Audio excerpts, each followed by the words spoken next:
Good afternoon, everyone. I too would like to thank the organizers for the opportunity to speak today. I've learned a lot about dam issues and barrier issues here in Europe and Scandinavia that I didn't know about, so I appreciate it to all of you. I've learned a lot from you. My story today is about something we call the Mactaquac Aquatic Ecosystem Study, which is a story about us preparing to take out a very large dam in Canada. Really, I'm going to give you the punchline already because it's like almost 4:30, 5 o'clock on a very long day. So the take-home message for you is when you're doing these things, try to get your science out in front of your decision making. And the second thing is that to do dam removal, you already know this, but you need a team of, you need a multidisciplinary team, very integrated team in order to answer some of the questions that you'll have in front of you. So that's the story. Now you can go to sleep. Okay, so what I am going to do is I'm going to give you an overview of what we call the Mactaquac Aquatic Ecosystem Study. That's our work around preparing for this dam removal. Show you some of the data that we're collecting, how we've collected it, and then I'll try to show you how we've been using it in supporting the decision making that's taking place. So this will just put you in context where we are here. Let's see if we can get. So here we are in Hudiksvall. This is our river where I'm going to be talking about in New Brunswick in Canada. This is my town, Fredericton. Here's the river that I'm talking about and the river upstream. You can see that it's pretty much the same as Hudiksvall. It's the same environment as you have right here. So what is Mactaquac? What is this Mactaquac Aquatic Ecosystem Study? Well, it's all about this dam here. This is the 25th largest dam in Canada. It's about 55 meters high and it's about 1,200 meters long. The river here is large, it's typically running at a 10,000 CFS. One of the engineers can convert that to meters cubed per second for everyone else in the room. The problem with our particular dam is it's not old, but all of these concrete structures are going through something that's called an alkali aggregate expansion. So it's a chemical reaction and the concrete is actually expanding. So as concrete expands, all of the works within the dam are now becoming dysfunctional. So by 2030, the dam will not be working properly. So the whole decision that's going on here now is whether we take this dam out or whether we rebuild the dam, all because of this particular problem they're having with the concrete itself. So we have until about 2030, according to the engineers. So the options that we started about 3 or 4 years ago was this question about, do we rebuild it or do we remove it? Because now we have other energy sources that we can replace it with. Whatever they want to do, it doesn't matter. The price tag is going to be on the order of 5 billion Canadian dollars plus. That's the lower end estimate. So we know it's going to be a very expensive project. So we struck a deal with our power company called New Brunswick Power.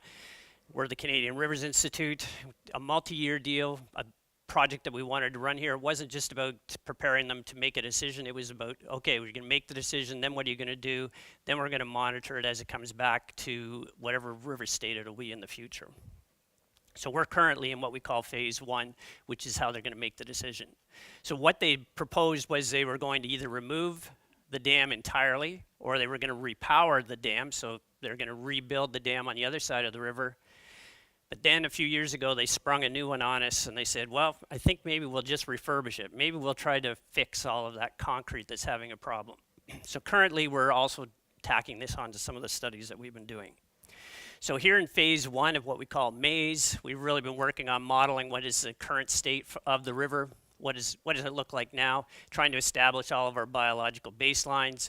And as well, we're trying to work on flow guidelines, not just for this facility, but for upstream where we have 4 other facilities. This is just the first dam in a series on this large river.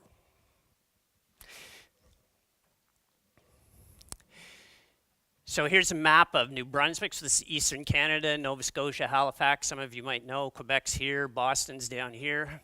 This is a very large watershed, 65,000 square kilometers. Not much in the watershed.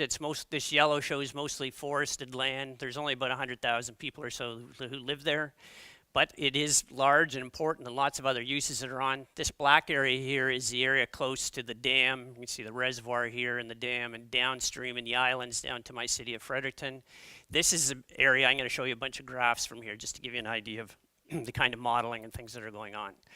So as I said, we started with our data here, trying to develop the physical templates. You can't see these things, but if you go on our website, we have an ArcGIS website where all of these maps are available to you. But this is a sediment map for the reservoir. We have limnology.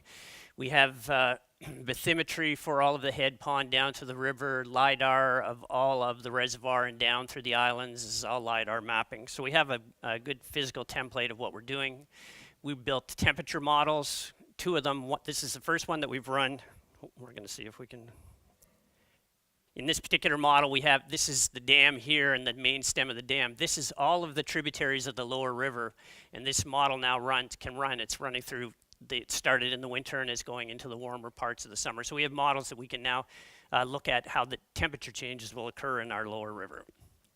This is just another model that we have. This is our Delft 3D model. You can't see it in the way that text has come up here, but we have a Delft 3D model. This is down from the dam down through those islands. These are just the flow lines. Let's see what comes up next. So just down, this is our Delft 3D model. This is just showing the water level, but now down through this section, actually through 200 kilometers of this river, we have the model going. We can put flow, sediment, temperature, particles, any particles that we want here. Again, amongst our data, again, I'm not sure why it's not coming up with all this stuff here, but this is a map of the reservoir and downstream, and this is just showing contaminant levels in our sediments, mercury, arsenic, chromium. We have all of these baselines. We have baselines for contaminants in our fish as well. What we've been doing, of course, is we've got our physical templates that we put together. We are working on our biological data, so we're now assessing all of the biological attributes of the reservoir and river. We have surveys of plants, we have surveys of invertebrates, we have surveys of fish that are all taking place. These are all things that have been going on for the last 2-3 years now. And while he's pulling it up there, I'll say we do have an ArcGIS site where we put up all of our data, not all of our data, but we put up most of our data and we show you the maps and things. And you're more than welcome to go visit that at the Canadian Rivers Institute. These are our maps of where we have macrophytes. We have mussel surveys, fish community surveys, all down through the rivers. This is, again, the reservoir and down through the river. You can see where we're doing our work. We have a few species. These few species that are important to us are species of concern. This is one of them. It's striped bass. It's like your sea bass. A lot of our work on our fish species is around tracking to understand the ecology of these species. This shows our map down through the river from the reservoir down to the sea. These are all the places where we have receivers in the water, so we have a very dense network. We can get some very good information on these fish. We're very interested in these striped bass because they stopped spawning once the dam was built, so that's why it's an important for us. These are just tracks of individual fish moving up and down the river, showing us where they are during the winter, showing us where they are during spawning, or where they should be during spawning, so we can get that kind of information. We're also interested in the genetics of the animal because it turns out that this is our river here, and these are the genetics. You can see there's 3 colors there. Turns out we have fish that come from Nova Scotia, and we have fish that come from down here in New York, all in our river. Salmon are an iconic species for us, endangered in that particular river. We're working a lot on the reservoirs. You heard about reservoirs as an issue. We're mostly interested in the reservoirs as an issue for smolts. We're interested for adults as well. Looking at the reservoir, we know that our reservoir delays upstream migration. We know it delays downstream migration. That says American eel. I don't know what you can see from the back there, but this is another species of concern for us. Just like you, we have some issues in North America with eel. In our case, they disappeared in the 1980s from the dam. They were no longer found there. So we sent, what do you do when you can't find anything? You send some grad students out at night to tell them don't come back till you find the eels. And of course, they found the eels. Tens of thousands of eels. You just had to look in the right place at night on the dam. This is right on the dam face itself. 2 species of sturgeon that are important to us. We have an Atlantic and short nose, and again, we can track those fishes. We're also doing some work on invertebrates, trying to understand what they're doing. So this is a species of concern. It's a skillet clubtail. Here's its emergence in the spring. Here's the tracking of the water flow, so we have to make sure we have water flow for those animals as well. Okay. What this says is that once we have this information, we have these physical models in place, we can then take the biological information, overlay it on the physical data, and start to build maps. So here's one of our habitat maps. One of our habitat maps for downstream. Doesn't matter what it's about, just the colors are different, so you can see we can map that. We have habitat suitability for different species. This one happens to be for a smallmouth bass, and we can build those maps as well. Then we can take our models and we can start to run the models at the different flow rates depending on what, so we've been asked questions about how the habitats will change during the various drawdown scenarios that they're planning. So this is 3 flows that the engineers have given us, and we can produce the habitats for all these individual fish. This one says that it's our temperature model showing us how we're dealing with climate change, just an example of how we're dealing with climate change. It's an interesting example because in that temperature model that I showed you, we can show that the temperature is going to increase. This is to the year 2095, a little bit hard to see in today's presentation, but that's increasing temperature. Well, for Atlantic salmon, this is the temperature over 23 degrees in the summer, so that's bad news for the salmon. For the striped bass, however, this is the growing days for the young of the year. It's actually increasing, so bad for salmon, good for striped bass. So these are some of the challenges that we face in these kinds of decisions. Okay. This graph would say up here that we also have to produce a flow management plan for the entire river. And so we started with the dam itself. This is the hydrograph that we've predicted based on the Aloha approach. So we applied the Aloha approach and brought it down to 10. We have 10 working hypotheses. So this is the map now that we give to the operators of the dam and say, here's your target. You have to be inside this target in order to maintain the environmental flows for our river. Oh. This is a bunch of fish.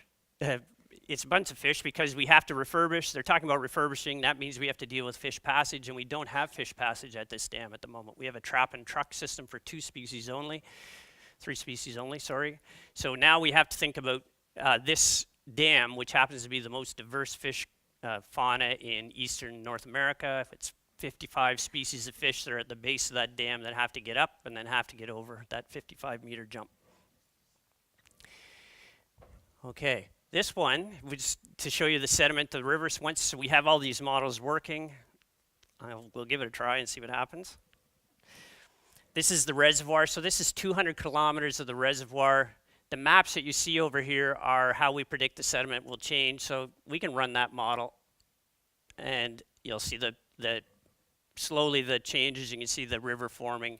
So we use this then to tell us how the sediment's going to, where that sediment is going to go. Okay, you trust me when I say that the engineers give us scenarios to tell us where the sediment's going to be. So here we have our mud that's moving in a downstream direction, so dam to Fredericton. So this is close to the dam, and then as you move farther down. So in the first stage of the drawdown that they're planning, we can see that most of the sediment is accumulating close to the dam, and then by the time we get to the third stage, we're depositing the sediment well down. Turns out that this is below our main study areas, so we now know how to adjust it. We have to think about floods. This is my town in the spring. We get lots of floods. So we have to model to predict that as well.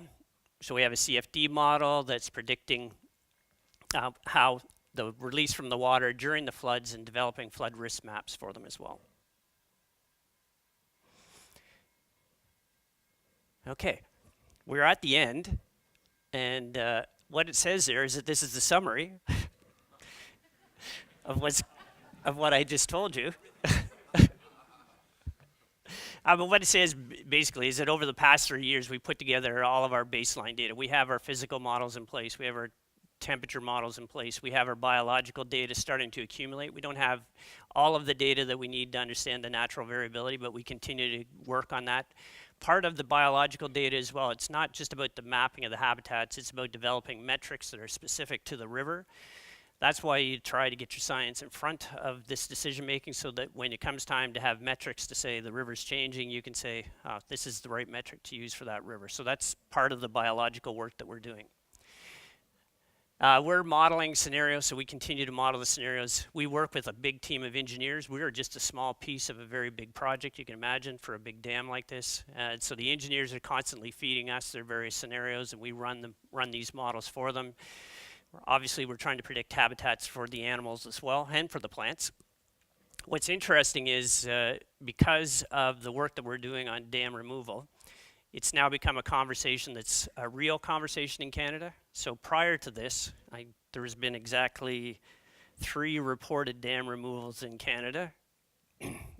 The smaller barriers and things, I don't know, because those kind of things don't get reported, but you know, it's not something we talk about in Canada. It's not like in America where there is a big push to get rid of these smaller dams. However, MB Power now sees that, oh, there is some reasons why you might want to remove a dam, and there are economical reasons, there are social reasons. I haven't told you about all of the social part of the project that's going on in the background, but they're understanding now that what we call a social license, for them to earn a social license, it takes a lot of work on their part to engage with the communities. What they're realizing is they have a smaller dam now that's coming towards the end of its life as well, and they're actually thinking of taking this dam out now. It's not too far from where we are, so it's good for us because it looks like before we ever get a chance to try out all of the new knowledge that we have from the big dam, the big river, we're going to get a smaller dam where we can actually try out some of these things and see how they work. So that's my very blurry picture, 5 o'clock picture of what's going on in Canada in the St. John River on the Mactaquac system. So thank you very much for your time.